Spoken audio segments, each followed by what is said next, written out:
जय श्री हरि, जय श्री माधव। बैसाख मास में स्नान, दान, इन सब का बहुत महत्व है, क्योंकि जो बैसाख मास में ब्रह्म मुहूर्त में स्नान करता है वह सभी पापों से छूटकर मोक्ष को प्राप्त होता है। बैसाख मास में सुनी जाने वाली कथा इस प्रकार है। नारद जी बोले, जो मनुष्य श्रेष्ठ ब्राह्मण को पलंग दान करता है, ब्राह्मण को उस पर सुख से सुलाकर ठंडी ठंडी हवा की जाए तो संपूर्ण धर्मों के साधन से उसका शरीर निरोग रहता है। इस दान से सब ताप शांति दूर हो जाते हैं। वह मनुष्य योगियों से भी दुर्लभ पद पाता है। जो मनुष्य बैसाख में धूप के थके हुए ब्राह्मणों को सुंदर श्रमनाशक पलंग दान करता है, वह मनुष्य, हे राजन, संसार के जन्म मरण और वृद्धावस्था के कष्ट नहीं भोगता। उस पलंग पर ब्राह्मण के शयन करने से जीवन भर के जाने अनजाने किए हुए पाप नष्ट हो जाते हैं। जैसे अग्नि के स्पर्श से कपूर जल जाता है, वैसे ही पलंग देने वाला मनुष्य निश्चय ही ब्रह्म पद पाता है। जो मनुष्य बैसाख मास में सैया दान करता है वह इसी जन्म में सब सुखों को भोगता है। उसके कुल की वृद्धि होती है, कोई रोग नहीं होता, उसे बड़ी आयु, निरोगता, यश और धैर्य मिलता है। उस धर्मात्मा के कुल में 100 पीढ़ी तक कोई अधर्मी नहीं होता। इस मास में दानादि करने का अपार फल होता है। बैसाख के धर्मों को इस तरह करने वाला धर्मात्मा पुरुष सब भोगों को भोगकर अपना शरीर त्यागता है। जो वेद पाठी ब्राह्मण को तकिया दान देता है, उसके सभी पाप नष्ट हो जाते हैं और अंत में ब्रह्म पद प्राप्त करता है। बिना इसके लिए मनुष्य सुखपूर्वक नहीं सो पाता और इसके दान करने से सबका आश्रय बनकर पृथ्वी का राज्य भोगता है। हे राजन, वह मनुष्य 7 जन्म तक सदा सुखी, भोगी, धर्मपरायण और विजयी होता है, फिर अपने सातों कुल समेत मुक्त हो जाता है।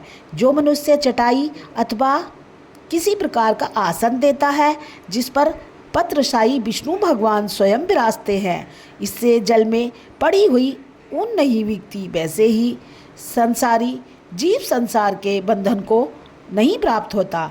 चटाई का देने वाला पुरुष आसन और सैया पर आरूढ़ हो इसी तरह सुखी रहता है। जो शयन करने के लिए चटाई और कंबल दान देता है वह मुक्त हो जाता है, इसमें संदेह नहीं है। निद्रा से दूर हो जाता है और निद्रा से परिश्रम दूर हो जाता है। वहीं निद्रा चटाई पर सुखपूर्वक आती है। हे राजन, जो बैसाख में कंबल का दान करते हैं वह काल मृत्यु से छूटकर 100 वर्षों तक जीवित रहते हैं। धूप से व्याकुल ब्राह्मण को जो मनुष्य पतला वस्त्र देता है उसकी पूर्ण आयु होती है और परलोक में परम गति मिलती है। कपूर भीतर की गर्मी को दूर करता है, अतः कपूर का दान ब्राह्मण को दे तो मोक्ष मिलता है और दुख का नाश होता है। जो ब्राह्मण को फूल और कुमकुम दान करते हैं वो सार्वभौम राजा हों, सब प्राणी उसकी आज्ञा में रहें और पुत्र तथा पोत्रों से युक्त होकर वह सब भोगों को भोग मोक्ष पाता है। त्वचा और हड्डी के संताप को चंदन तत्काल दूर कर देता है, अतः जो चंदन दान करता है वह तीनों पापों से दूर हो मोक्ष को प्राप्त होता है। जो जल में भीगी हुई खस, चंपा या कुशा दान करता है, हे राजन, वह प्राणी सब प्रकार के सुख भोगता है। सब देवता उसकी सहायता करते हैं, उसके सब पाप और दुख दूर हो जाते हैं और अंत में मोक्ष पाता है।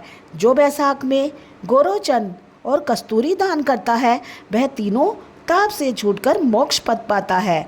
जो मेष की संक्रांति में तांबुल और कपूर दान करता है वह पृथ्वी पर सारे सुख भोग कर निर्वाण पद प्राप्त करता है। जो मनुष्य सेप्ती और जूही दान करता है वह सार्वभौम राजा होकर अंत में मोक्ष पद पाता है। जो बैसाख में केतकी और मल्लिका का दान करता है वह माधव भगवान की आज्ञा से मोक्ष पद पाता जाता है।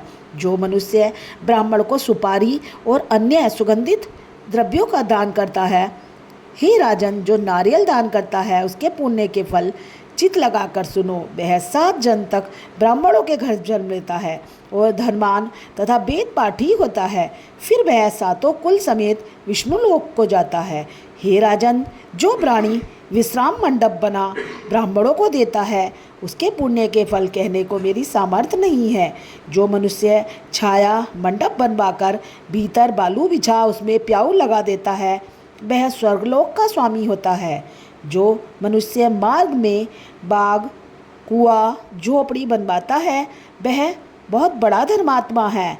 संतान 7 प्रकार की हैं, इन 7 में जो एक भी नहीं करता वह मनुष्य स्वर्ग को नहीं जाता।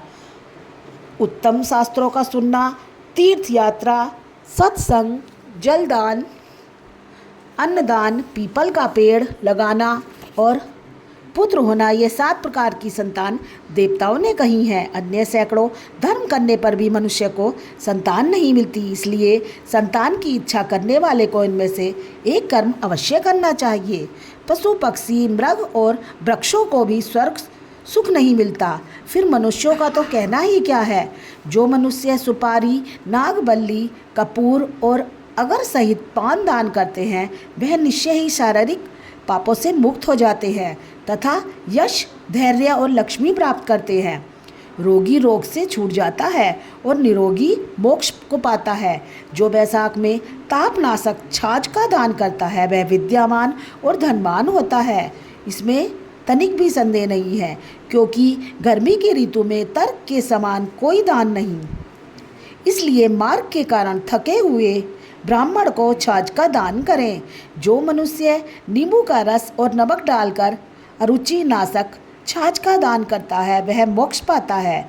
जो गर्मी से व्याकुल ब्राह्मण को दही की लस्सी पिलाता है, हे राजन, उसके पुण्य का फल कहने की मुझमें सामर्थ्य नहीं है।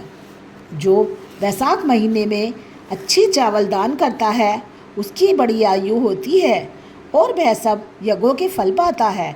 जो तेज रूप गौ का घी दान देता है वह असबेक का फल प्राप्त कर विष्णु के मंदिर में आनंद पाता है। जो मेष संक्रांति में ककड़ी और गुड़ दान करता है वह सब पापों से छूट श्वेत द्वीप को जाता है। जो दिन के ताप की शांति के लिए ईख दान करता है उसका अनंत पुण्य होता है। जो सायंकाल में श्रम की शांति के लिए पान का दान करता है वह सब पापों से छूटकर विष्णु का सायुज्यता पाता है। जो सायंकाल के समय ब्राह्मण को फल और पान का दान करता है उसके पितरों को निश्चय सुधा पान मिलता है। जो पके आम के फल और पान का दान करता है उसके सब पाप निश्चय ही दूर हो जाते हैं। चैत्र महीने की अमावस्या को पेय से भरे घड़े का दान करने से सो गया श्राद्ध कर लिया, इसमें संदेह नहीं। चैत्र अमावस्या को कस्तूरी, खस आदि वस्तुओं से युक्त जल कुंभ का दान करना चाहिए। पितरों के लिए भी ये बहुत शुभ माना गया है। इसको 96 श्राद्ध करने का पुण्य निषेध होता है। हे राजन, ये सब मैंने आपसे बातें बताई। जो वैशाख मास में सुबह स्नान करके फिर तर्पण करता है और कथा सुनता है उस पर भगवान श्री माधव की अति कृपा बनी रहती है और भगवान उसके सभी पापों को दूर कर कर उसके कष्टों को हर कर उसको सुखमय बना देते हैं और अंत में अपने वैकुंठ धाम को बुलाते हैं। ओम जय श्री हरि, जय श्री हरि।